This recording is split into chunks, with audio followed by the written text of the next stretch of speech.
Alright, so this presentation I did on interpersonal persuasion, compliance gaining strategies. It was chapter 8. The overview of this chapter was a popular approach to the study of interpersonal control tactics is the compliance gaining model of Marwell and Schmidt. They uncovered a set of 16 strategies that are often employed.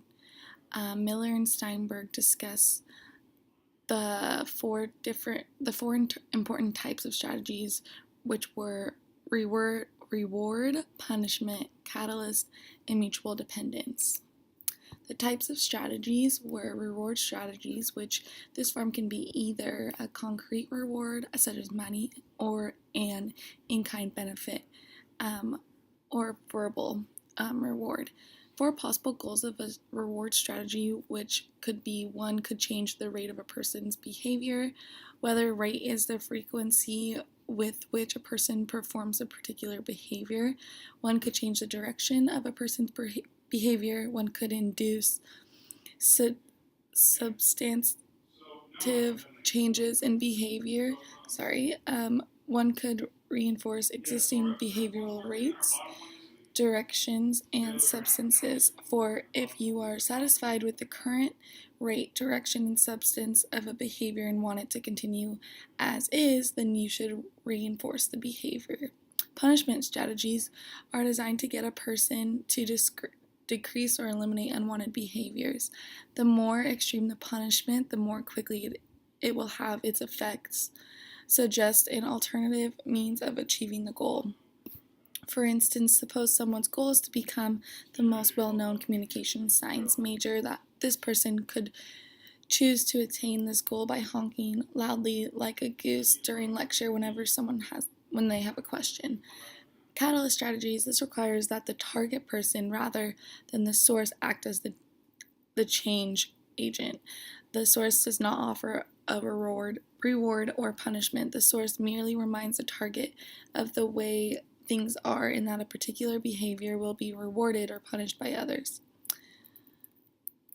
Mutual dependence strategy: if there is a high dependence between two people in a relationship and neither person has substantially more power than the other, then mutual dependence strategy can be effective. This relationship is in question can be more intimidated could be more intimate as between lovers or less intimate as between labor unions and management.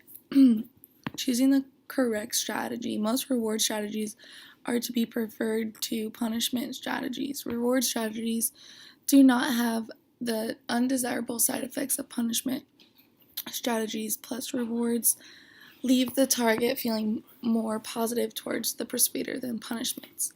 Balance theory is an effective consistency model of attitude change. Emotional balance is a state in which everything fits together harmoniously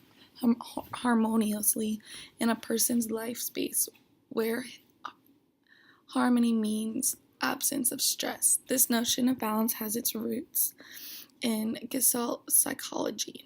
Lack of balance causes stress, which produces pressure to change so that balance can be restored. Ways to reduce strain. Receivers can reduce the strain in the system they are experiencing by changing their attraction to the source, or by persuading the source to change their belief or attitude. Congruity theory. This theory was developed out of Osgood and Tannenberg's work on attitudes and the measurement of meaning. Attitudes consist of evaluative somatic dimension and can be rated on bipolar 7-point scale. Ingration theory. This theory has been considered from both an equilibrium perspective and an attributional perspective.